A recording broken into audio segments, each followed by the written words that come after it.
Mr. Lee Wrights. Well, it's great to be in Georgia again. I feel like a home away from home almost when I come to Georgia.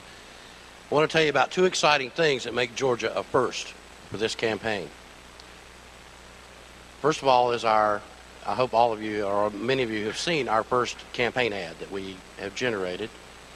And I can announce to you today that Georgia will be the first place where we will air that campaign sometime within the next 2 weeks. They already have the footage at Comcast.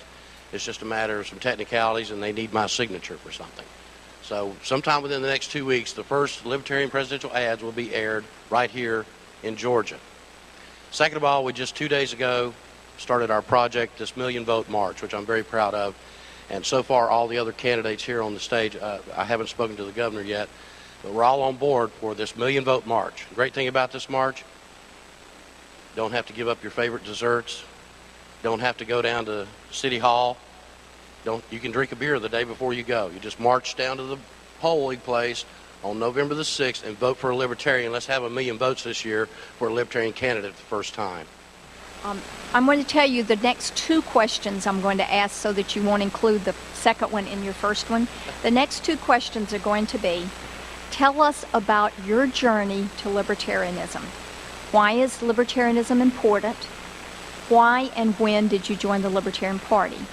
The follow-up question for that will be, why are you running for president? And why are you the best person on this stage to be our nominee? So the first question I will tell you again, and we're going to begin with Mr. Pearson.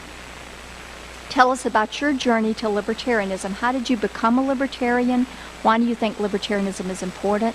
And when and why did you join the Libertarian Party? Mr. Wrights. Well, I didn't really have a journey to libertarianism.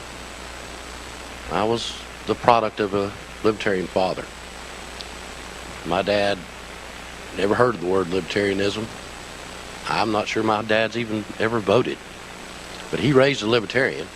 He raised somebody to mind their own business, take care of themselves, help your neighbor when your neighbor needs help, but stay out of their business when you have no business with them. I joined the party in the late 90s, and from there, much like many people, I finally found a political home. I feel at home with the Libertarian Party. I feel at home every time I'm in front of a Libertarian crowd because I'm with individuals of like mind. The fellowship that I get from this party is far and away greater than anything political that we do. And I appreciate every one of you. Thank you. The next question is, why on earth are you running for president? And why are you the best candidate on this stage to be the party's nominee? Mr. Johnson. Why I'm running for president? If you ask most of my close associates, they will attribute it to mental issues. But I don't believe that. Running for president so I can lead Mr. Johnson. part of that vast libertarian conspiracy. We want to take over the government so we can leave you alone. I'm not running for president so I can do things. I'm running for president so I can undo things. The first thing I want to undo is all the war, all the killing, all the death that we cause around the world, everywhere we go. Why am I the best? Because I don't have to think of a libertarian answer when I'm asked a question. The answer is there. There's only one answer to every question, and that's freedom. Now, of course, we don't just say freedom, but we have to be better about showing our true choices with rational alternatives. Give an example of how freedom is the answer every single time. The next question is, what are your goals for your campaign should you be the nominee? And how do you see your campaign growing the Libertarian Party? Well, the goal of this campaign is to make sure that there's a libertarian alternative for America in this election. A true libertarian alternative. Not watered down, not softened.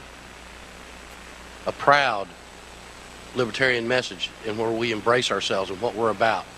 Teaching people that we're not the ugly boogeymen that the media has painted us to be far too often. To show that we're just like the rest of America, with families, with friends, and desires and dreams. This Million Vote March is the classic example of what we're trying to do, even beyond my campaign. Whether I'm the nominee or not, the Million Vote March will go on through to November, where we will try to continue to get 1 million votes for the candidate, whoever you choose it to be. We're bringing young people a message that they are resonating with. The Stop All War has really caught their attention. That's why I started it in the first place, because I was getting so much feedback about that should be our issue. So we're taking up the mantle and we're going to carry it forward. If you're the nominee and Ron Paul were to receive the GOP nomination, what would you do? And if he doesn't receive the GOP nomination, how will you attract the Ron Paul supporters to vote for you? Well, I think it'd be great if Dr. Paul and I both were nominees. Double team Obama, that'd be a good deal. If Ron Paul wins, I'm going to run, because I'm doing what Ron Paul, the one thing he won't do, and that's running as a libertarian. There needs to be a standard bearer for our party to stand up for our message and to let people know that we're here. I mean, we can't just pass over and let someone from another party, no matter who he is, we can't give him any slack. We have to maintain our party leadership and be a party. If he doesn't win, which I don't believe he will, I think that we're a natural attraction for the Ron Paul people, because we believe the same thing that Dr. Paul believes in. I mean, it's a shame sometimes, but a lot of times the most libertarian rhetoric you hear is from a Republican, Dr. Ron Paul. So I think we're a natural fit with those, and that we should be cognizant of that and show them how you still have a place. You still have somewhere to go. Just because Dr. Paul didn't win, liberty still has a chance in the Libertarian Party. Thank you. I'm Sharon Harris with Fox News, and I'm going to tell you right now, Iran is about to get a bomb and send it over here to destroy us, and you're just sitting there. I think you're an isolationist anyway, and you just don't want to do anything about it. What is the Libertarian Party going to do if you're elected president? What are you going to do about Iran? Well, I'm tempted to combine Mr. Saunders and Mr. Steele's answer and say that's what it is. That'll work. I knew you'd like that. Iran is just the latest boogeyman. And our media and our politicians have gotten good at this, of turning everything and everybody into an enemy somehow, and then we have to go over there and clean up a mess that we have created. I mean, some of my colleagues here have touched on it. We've had a foreign policy of a nosy neighbor policy, as I like to call it. What we've done is we've tried to bribe the Middle East countries into being at peace. And what do we use to bribe them with? Munitions and subsidies. And therefore, we've become an incentive for the warfare to continue, because they want the guns and money. Thank you. I'm with MSNBC now, and I was so happy when we passed the health care bill, because now we're going to take care of everybody, and there will be no problems anymore. No one will ever have any medical problems again. But I hear that you don't like this. What is your answer to health care? Well, of course, the first thing that comes to mind is that old P.J. O'Rourke quote. If you think medical care is expensive now, just wait until it's free. And he's right. I mean, this is one area where we got to get government out of the way. We need to deregulate the industry. We need to make it easier for drugs to come to market, which the FDA has caused drug prices to be astronomical, and they've proven that they don't really care what's life-saving and what is not life-saving.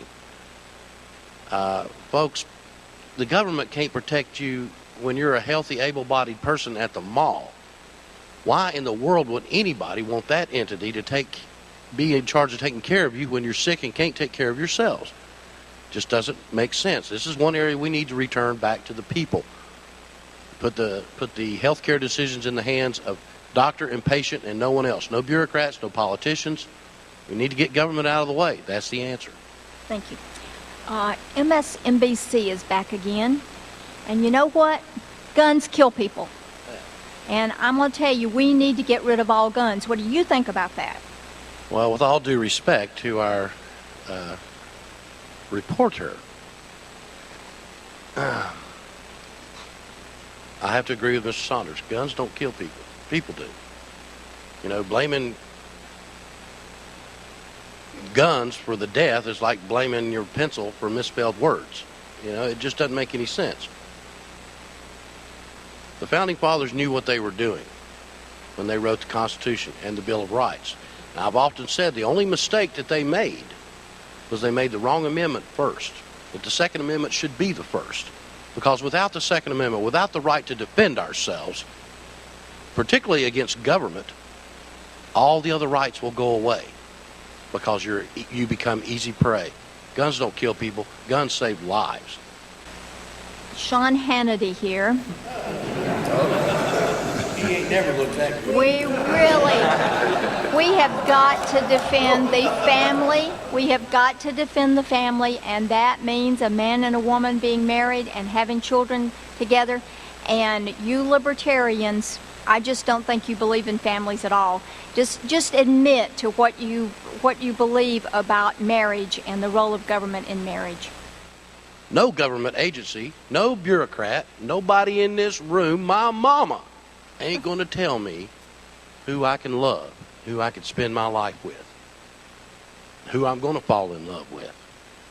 I mean, let's face it, the only reason we had marriage licenses in the first place was because they were instituted so that white Americans could not marry Afro-American Americans.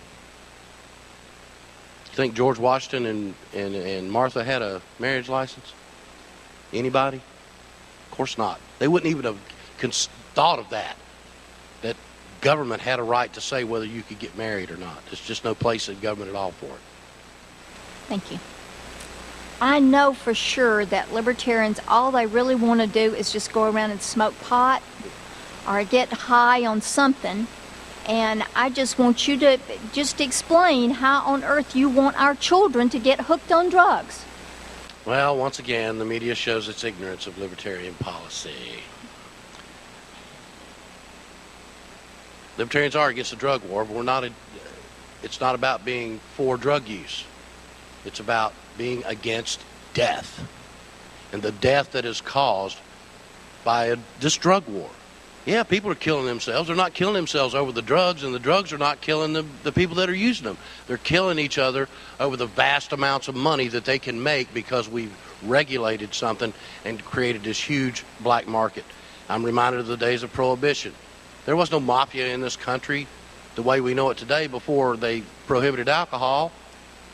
They prohibited alcohol, and they grew from it the greatest criminal organization this country's ever seen. We got to put a stop to the death, and that means stop the war. Thank you. You are for smaller government, so I'm assuming that you're going to get rid of some government agencies. Could you give me a list of the first ones that you plan to eliminate when you become president? Well, I'm glad to get this question because this is the one area where I intend to create a lot of jobs in the private sector. Of course, the research has been done and outlined in Dr. Ruart's fine book, Healing Our World, that for every bureaucrat, every regulator that loses their job, 150 private sector jobs are created. So we start doing away with some of these agencies, start firing bureaucrats, 150. No telling how many jobs we could create. Definitely need to do away with Homeland Security. It's a redundant department. We have a Department of Defense that we've always had. TSA. There's one thing that the Department of Homeland Security has never confiscated in 10 years of existence, and that's a terrorist.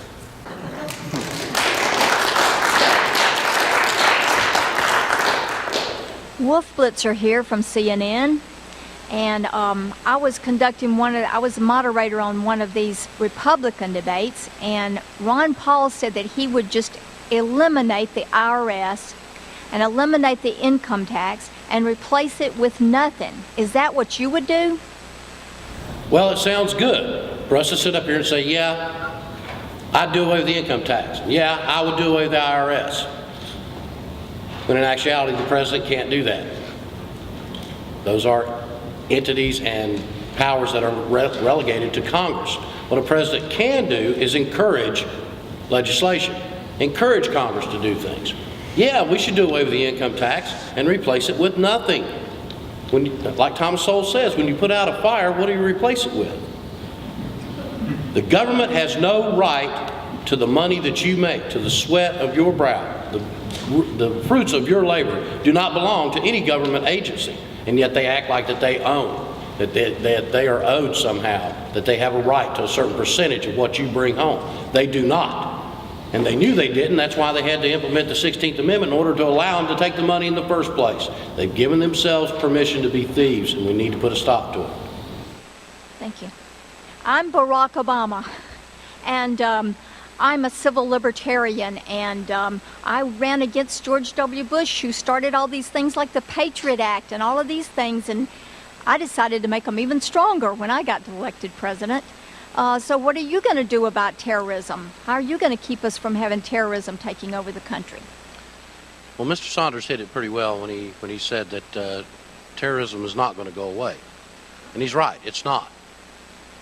This is a classic example of what I've been talking about throughout my campaign, stopping the wars. We need to stop the war on terrorism. It's one of the, it's almost an oxymoron. Terrorism is war. So we're having war on war now? The reason that we have so much terrorism, particularly pointed towards America, is because we can't keep our nose out of anybody's business. What's worse than somebody that moves in next door to you and immediately is in your business all the time trying to tell you what to do? Well, what's worse would be if that person actually lived the next street over or in the next town, or God forbid, he lives on the other side of the world and is still in your business every day trying to tell you what to do. It makes people angry. It makes them want to go to war.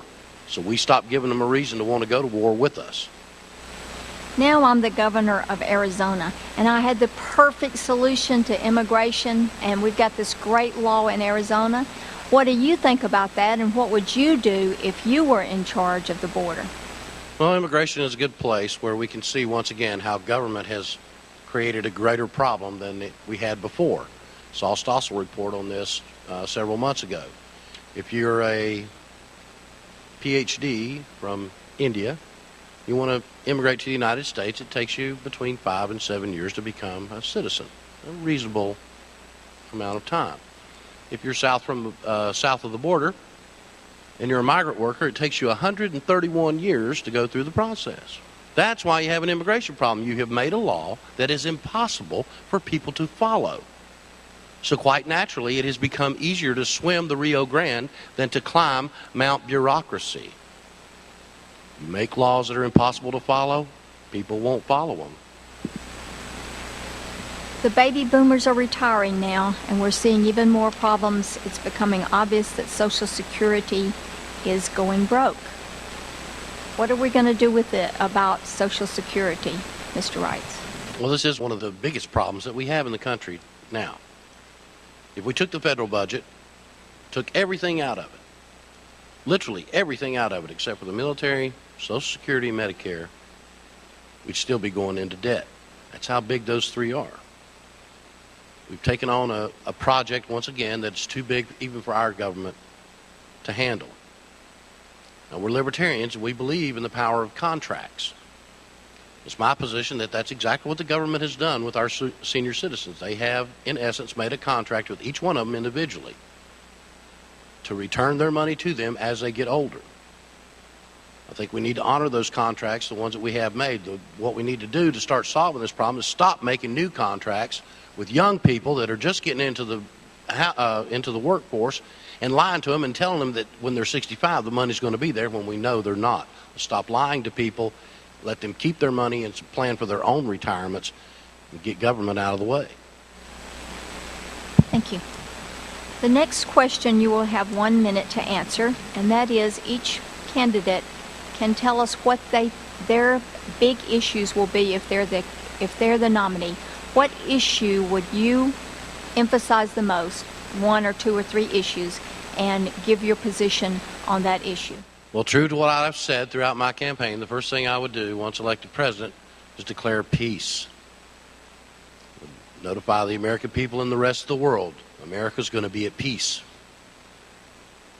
That doesn't mean we're going to be easy prey. We're going to defend ourselves. But we're not going to be the ones instigating the problem. We're not going to be the ones aggressing and making you want to go to war. If you come after us, look out. I'm going to unleash everything I've got to protect my people. The economy, once again, what we need to do here is deregulate. I don't care what kind of fancy words you put to it. There is no tax that is fair. There's nothing fair about a tax that allows government to continue to collect the same amount of money that they're collecting now, just figuring out a different way for them to get the money. It's fair to government, but it's not fair to the American people. There's nothing fair about them continuing to take and take and take, and most of us get nothing for it in return. We need to reduce taxes. We need to do away with spending. We need to stop spending and stop printing money that's not worth the paper that it's printed on. Wholesale government reform would be also on my mind. As Mr. Steele says, the deconsolidation of power is utmost in my mind as far as administrative decisions. Thank you. We will now move to closing comments, and what I would like for you to do with this is you have a minute each, and I would like for you to make your best pitch to these delegates of why you should win the nomination. But at the beginning of your statement, before you do that, I would like you to answer one quick question, and that is, if you are not the nominee, will you support the nominee, and if so, in what way? And then you can proceed with your pitch. Well, I'm absolutely going to support the nominee of the Libertarian Party, just as I have in every election. There's a small handful of people in this party have been trying to run me off for a long time. You can't even run me off with a stick, so yes, I'm hanging around. And what we're doing with this campaign is proving that. I mentioned in the beginning of this debate the videos in the Million Vote March. Both of these have been set up not to just benefit my campaign, but to benefit all Libertarian candidates. We've made the videos editable, so that congressional candidates, other candidates can take them and edit at the end and put their own information in. We will give that to them free of charge. They've got the work already done. They just have to get it edited. The Million Vote March. This is not about electing Lee Rice. This is about getting 1 million votes for the first time in the history of this party for whoever the nominee is. And that's why I've offered it to all the candidates. This is a year that we can be making a difference. And the way we do that is to be different. And that's what I intend to be. Thank you very much.